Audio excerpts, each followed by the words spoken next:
Hindenburg research ने 24 जनवरी को Adani group के अगेंस्ट एक रिपोर्ट रिलीज करी थी जो कि उनकी 2 साल से की गई रिसर्च है। अडानी ग्रुप ने इसके रिस्पांस में 29 जनवरी को फिर से अपने रिस्पॉन्सेज दिए हैं with 2 reports. One was myth of a short seller and second was Adani groups response. अगर आपने मार्केट में इस टॉपिक पे बहुत सारी डिबेट सुनी है या फिर आर्टिकल्स पढ़े हैं बट आप कंफ्यूज्ड है कि आखिर एलिगेशंस उस रिपोर्ट में क्या थे, अडानी ग्रुप के रिस्पॉन्स क्या थे और इसके बाद क्या अडानी ग्रुप उनके सारे क्वेश्चंस के आंसर कर पाए, तो आज इस वीडियो में लास्ट तक बने रहे क्योंकि हम सब पे डिस्कस करेंगे। हाय, आई एम प्रियांशी सिक्री। हमने एक वीडियो ऑलरेडी बनाया था अडानी ग्रुप और हिंडनबर्ग के केस के बारे में जिसमें हमने सारे एलिगेशंस को अच्छे से एक्सप्लेन किया था। सो 1% ऑफ द लिसनर जिन्होंने वो वीडियो नहीं देखा है उनको मैं शॉर्ट में एक्सप्लेन कर देती हूँ वेरियस एलिगेशंस जो उस रिपोर्ट में थे अगेंस्ट अडानी ग्रुप। ये रिपोर्ट काफ़ी डिटेल्ड है बट इसके कुछ मेजर एलिगेशंस ये थे कि फर्स्ट, प्रमोटर्स ने 75% होल्डिंग तो रखी है जो कि एक थ्रेशहोल्ड है, किसी भी प्रमोटर को इससे ज़्यादा अपनी कंपनी के होल्डिंग रखना अलाउड नहीं है, बट उन्होंने एडिशनल 15% शेल कंपनीज के थ्रू, फॉरेन इन्वेस्टर्स के थ्रू अपनी कंपनी में होल्डिंग रखी है। फर्स्ट एलिगेशन ये था।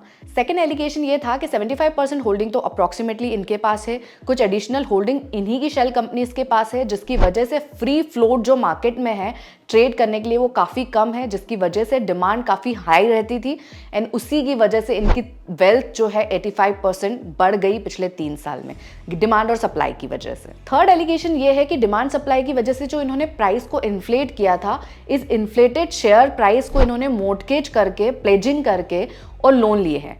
लोन भी बहुत ज़्यादा लिया है। तो pledging is a legal concept but यहाँ पे प्लेजिंग इन्होंने जिन बैंक को की है, अब अगर शेयर प्राइस कम हुआ तो उन बैंक को नुकसान होगा और इंडियन इकोनॉमी को उसका नुकसान हो सकता है। नेक्स्ट एलिगेशन ये है कि इनकी कंपनी की मैक्सिमम वेल्थ जो ये बिल्ड कर रहे हैं वो डेट पे बेस्ड है, मतलब बहुत ज़्यादा लेवरेज्ड कंपनी है, बहुत एक्सटेंसिव लोन्स ले रखे हैं। लास्ट 2 पॉइंट्स ये है कि जो इनकी मैनेजमेंट है उनके अगेंस्ट फ्रॉड केसेस है, एज वेल एज जो इनके चार्टर्ड अकाउंटेंट्स है वो फ्रेशली क्वालिफाइड है, नॉट वेल एक्सपीरियंस्ड। इन सारे एलिगेशंस पे अडानी ग्रुप का क्या रिस्पॉन्स है ये समझते हैं और ये समझते हैं कि हिंडनबर्ग रिसर्च क्या इन रिस्पॉन्स से सेटिस्फाइड है। बट हाँ, अगर आपको ये सारे एलिगेशंस को और डिटेल तरीके से समझना है बेटर वे में तो आपको हमारा लास्ट वीडियो जरूर देखना चाहिए। फर्स्ट सीरियस एलिगेशन ये था कि एक कंपनी है, इन्वेस्टमेंट कंपनी, जिसके अंदर जितनी भी कंपनीज है उनका मैक्सिमम परसेंटेज 90% से भी ज़्यादा शेयर्स उन्होंने परचेज कर रखे हैं अडानी ग्रुप के। इसका मतलब है डायरेक्टली ये शायद अडानी ग्रुप से रिलेटेड है। इसके लिए अडानी ग्रुप का कहना है कि वो एक पब्लिकली लिस्टेड कंपनी है, उनके शेयर्स कौन परचेज करता है, कौन सेल करता है, इस पर उनका कोई भी इंटरफेरेंस नहीं है और ये लीगल है, तो how does it matter. Second allegation ये था कि उन्होंने बहुत सारा लोन ले रखा है, लोन के बेसिस पे ही उनकी वेल्थ जनरेट हुई है, जिसकी वजह से अगर उनकी कंपनी को नुकसान हुआ तो फ्यूचर में बैंक्स को नुकसान होगा, पीएसयूज को नुकसान होगा, इंडियन इकोनॉमी में क्राइसिस आ सकता है। इसके अगेंस्ट में उनका कहना है कि हमने हमारे लोन को डाइवर्सिफाई किया है। 55% पहले पीएसयू से था जिसको हम 25% पे ले आए हैं, 31% बैंक से था जिसको अब हम 8% पे ले आए हैं, बॉन्ड्स का सिर्फ 14% था जिसको हम 37% पे ले आए हैं, और भी बेसिकली हमने डाइवर्सिफिकेशन किया है। ये आंसर डाइवर्सिफिकेशन पे था, ना कि लोन के अमाउंट पर। ऑल्सो दे सेड कि एबिटा ग्रोथ पिछले 9 साल में 22% कैगर से ग्रो की है, वही डेट की ग्रोथ सिर्फ 11% कैगर से ग्रो करी है, जिसकी वजह से net debt to EBITDA ratio जो 2013 में 7.6 था अब वो 2022 में 3.2 पर ले आए हैं। थर्ड एलिगेशन ये था कि उन्होंने अपने शेयर्स की प्लेजिंग कर रखी है। प्लेजिंग सिंपल लैंग्वेज में अगर आप समझे तो अगर आपके पास कोई भी चीज़ है उसके अगेंस्ट में आपको लोन मिल सकता है। अब इनका कहना था कि इन्होंने शेयर्स के प्राइस को मैनिपुलेट करा है और लोन लिया है उस पर।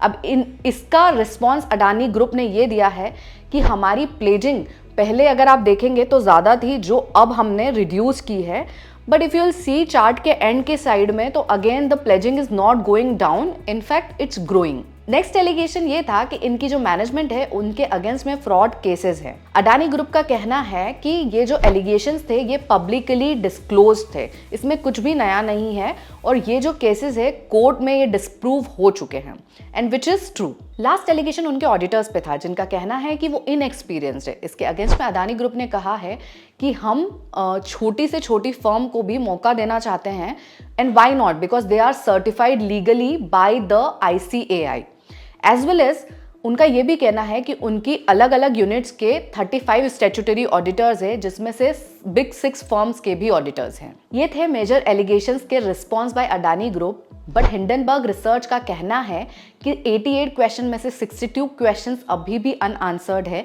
एज वेल एज उनके 413 पेज रिस्पॉन्स बुक में उन्होंने मोस्टली अपने फ्रॉड्स को नेशनलिज्म का नाम देके कवर करने की कोशिश की है। बट वहीं अडानी ग्रुप का कहना है कि ये कॉन्स्पिरेसी थी designed to be released just before our FPO, मतलब मालाफाइड इंटेंशन दिख रहा है, उन्होंने शॉर्ट सेलिंग करी है। यहाँ इंडियन शेयर मार्केट को इससे काफ़ी नुकसान है, इंडियन इन्वेस्टर्स को इससे काफ़ी नुकसान है।